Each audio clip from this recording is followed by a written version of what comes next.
ఒక MLA minister నెంబర్లన్నా మనకు ఈజీగా ఎవరన్నా అడిగితే దొరుకుతాయేమో కానీ అలా పిఏల నెంబర్లు మాత్రం దొరకడం అయితే చాలా కష్టం అబ్బా. సరే దొరికినా కూడా ఎమ్మెల్యే గారికి ఫోన్ చేసి లేదా ఎమ్మెల్యే గారికి ఏదైనా మెసేజ్ చేసి పెడదామని అనుకుంటే పిఏలు అందరు కూడా ఏం చేస్తున్నారంట, గత 10 సంవత్సరాలుగా ఏదైతే బీఆర్ఎస్ పార్టీలో చేసిండ్రో మళ్ళా పిఏలే అందరూ వచ్చి ఈడ తిష్టేసుకొని కూర్చున్నారు కొంతమంది మినిస్టర్లు ఎమ్మెల్యేల దగ్గర. మరి అరే మాకు తెలిసినోడేలే నమ్మకంగా ఉంటాడులే అని వీళ్ళైతే అనుకున్నారు. వీళ్ళకు ఫోన్లు మొయ్యనికి కూడా శాతం అయితలేదేమో ఎమ్మెల్యేలకు మినిస్టర్లకు. పిఏలకు ఫోన్లు ఇచ్చేస్తున్నారు, పిఆర్ఓలకు ఫోన్లు ఇచ్చేస్తున్నారు. ఇక వాళ్ళు ఎంత చెప్తే అంత అన్నట్లుగా వీళ్ళందరూ కూడా నడిపించేస్తా ఉన్నారు. ఏమైంది లాస్ట్ కి ఏదన్నా ఇష్యూ అయిందనుకోండి అధికారుల పైన తోసేస్తా ఉన్నారు. సో ఇప్పుడు ఈ ముచ్చట మనం ఎందుకు మాట్లాడుకుంటున్నాం అంటే ప్రజాప్రభుత్వం అంటే ఇన్ కేస్ ఎగ్జాంపుల్ గా నేను మీకు చెప్తున్నా, ప్రజాప్రభుత్వం ఏదైనా పని చేయాలనుకున్నా దానికి సంబంధించి కొన్ని జీవోలు కానివ్వండి, ఫైల్స్ కానివ్వండి ఏమైనా కూడా తయారు చేస్తుంది కదా.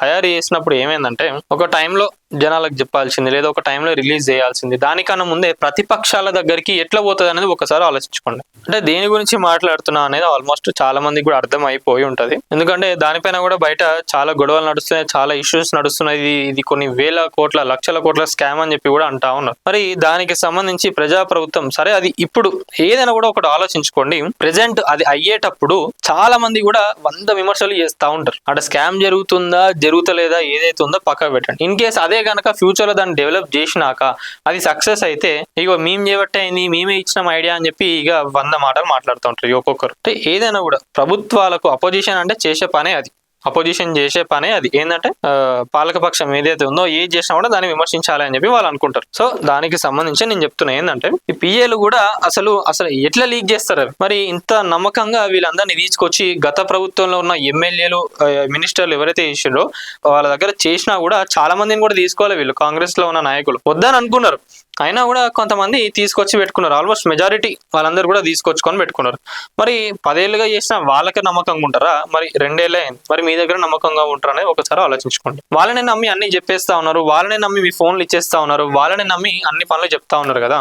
మరి మీకంటే ఎక్కువ దున్నుకపోయేది కూడా వాళ్ళే. ఒక మాట కూడా విన్నా నేను, చాలా సోషల్ మీడియాలో నడుస్తుంది, న్యూస్ లో కూడా చాలా నడుస్తున్నాయి. ఏంటంటే ప్రజాప్రభుత్వం కాంగ్రెస్ దే ఉన్నది కానీ నడిపించేదంతా కేసీఆర్ గారు ఫామ్ హౌస్ లో వస్తే నడిపిస్తున్నారు అని చెప్పి ఇలా అంటా ఉన్నారు. చూస్తే అట్లనే ఉన్నది. బీఆర్ఎస్ కి ఆల్మోస్ట్ అదే అంట. ఏంటంటే వీళ్ళు ఏదైనా అనుకొని జీవోలు పాస్ చేద్దాం అన్న లోపే ప్రతిపక్షానికి అది వెళ్ళిపోతున్నది. ఎట్లా వెళ్ళిపోతున్నది అంటే కేసీఆర్ గారి గవర్నమెంట్ నడుస్తుంది, ఆడ ఖాళీ పేరు ప్రజాప్రభుత్వం ఉన్నది, కేసీఆర్ గారిది నడుస్తున్నది. కేసీఆర్ గారికి తెలియని వాళ్ళు ఎవరు ఉన్నారు, బీఆర్ఎస్ పార్టీ నాయకులకు తెలియని వాళ్ళు ఎవరు ఉన్నారు, ఒక ఫోన్ కొడితే అన్ని డీటెయిల్స్ వచ్చేస్తాయి కదా అని చెప్పి వీళ్ళు మాట్లాడుకుంటున్నారు. అదంతా ఎవరి వల్ల అవుతుందంటే ఈ పిఏలు పిఆర్ఓలు ఓఎస్డీల వల్ల అవుతుంది. పిఆర్ఓ ఓఎస్డీలే లీకు వీరులు, ఓఎస్డీలే మంత్రులను నిండా ముంచే మాయగాళ్ళు. మరి అసలు మంత్రులకు సంబంధించి ఏమైనా డీటెయిల్స్, వాళ్ళ న్యూస్లు, వాళ్ళ మీటింగ్స్ చెప్పండి అంటే అవి చెప్పరు. వాళ్ళకి సంబంధించిన విషయాలు, వాళ్ళని బొక్క పెట్టే విషయాలు ఏమైనా ఉన్నాయి చెప్పండి అంటే ఫస్ట్ చెప్తారు వీళ్ళే. నమ్మకం పెంచుకొని మోసం మొదలు పెడుతున్నారు.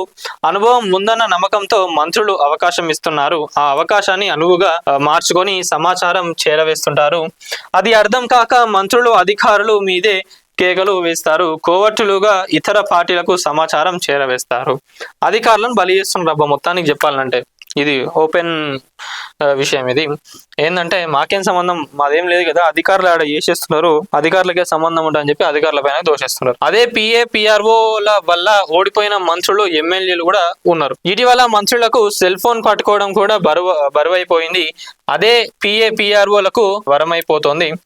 పిఆర్ఓలు మీ వెనుక ఉంటారు, గోతలు తవ్వుతారు, అధికారుల మీద తోసేస్తారు, అనుమానాలు సృష్టిస్తారు.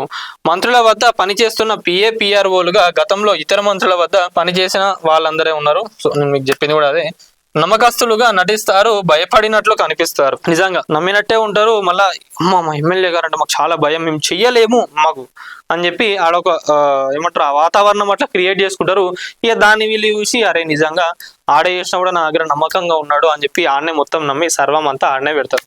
ఆడేం చేస్తుండే తీరా లాస్ట్ కి బొక్క పెడుతున్నాడు. గత 10 ఏళ్ళు పని చేసిన వారికి విశ్వాసం చూపిస్తారా, ఇప్పుడు నమ్మని వాళ్ళను నిండా ముంచేస్తుంటారు. తప్పులు తమ మీదకి రాకుండా చూసుకుంటారు. అదే పిఏలు ఇప్పటికీ మంత్రుల పక్కనే. ఇక వీళ్ళు నడిపిందే ఆట పాడిందే పాట అన్నట్లుగా కూడా వీళ్ళు కూడా చేస్తా ఉన్నారు. వీళ్ళు ఏవటి ఏంటంటే వీళ్ళకి కూడా మచ్చ వస్తున్నారు. ఆల్మోస్ట్ మినిస్టర్లకు ఎమ్మెల్యేలకు కూడా, మంత్రి అయినా ఎమ్మెల్యేలైనా వీళ్ళని కలవాలి అనుకుంటే ఫస్ట్ పిఏ అపాయింట్మెంట్ తీసుకోవాలంట. పిఏ చెప్తేనే నడుస్తుందంట. మరి ఈ పిఏ చేయబట్టే ఏమైతుందంటే జనాలకు జనాలకు కూడా వీళ్ళు దూరం అయిపోతున్నారు, నాయకులందరూ కూడా దూరం అయిపోతున్నారు. దానివల్ల ఏమవుతుందంటే ఇక అపోజిషన్ ఏం చేస్తుంది, ఆబ్వియస్లీగా వీళ్ళ చేతిలోనే ఉన్నారు కాబట్టి వాళ్ళు పట్టించుకోవట్లేదు, వాళ్ళు ఏం పని చేయరు, వాళ్ళకి శాత కాదని చెప్పి వీళ్ళ పైన దుమ్ము వస్తా ఉన్నారు. ఇదంతా ఎవరు నడిపిస్తున్నారు అంటే ఎస్ ఈ పిఏలు పిఆర్ఓలు ఓఎస్డీలు ఎవరైతే ఉన్నారో కొంతమంది వాళ్ళందరూ కూడా నడిపిస్తా ఉన్నారు. మరి వాళ్ళను అదే అంటున్నా ఏంటంటే ఇంటి దొంగను శివుడైనా కూడా కనిపెట్టలేడు. ఎవరైనా ఇంట్లో ఉన్నప్పుడు ఏం చేస్తారు, అరే మా ఇంటోడే కదా అని చెప్పి నమ్ముతాడు. ఆడకరికి ఏం చేస్తాడు, ఆడే వెనకాల నుంచి ఈ కట్టపల్లిక పొడిచేస్తారు. సో ఇది జరుగుతున్నది వాస్తవంగా. మంత్రులైనా ఎమ్మెల్యేలైనా మీరు దాన్ని పసిగట్టి ఎవరితోని ఎట్లుండాలి ఏందనేది, ఎవరెవరికి ఏం చెప్తే ఏమవుతున్నది, ఎవరెవరు ఏం చేస్తున్నారు ఏందని ఒకసారి పసిగట్టండి. మాక్సిమం మీరే జనాల దగ్గరికి వెళ్ళి మాట్లాడేటట్టుగా ఉండండి.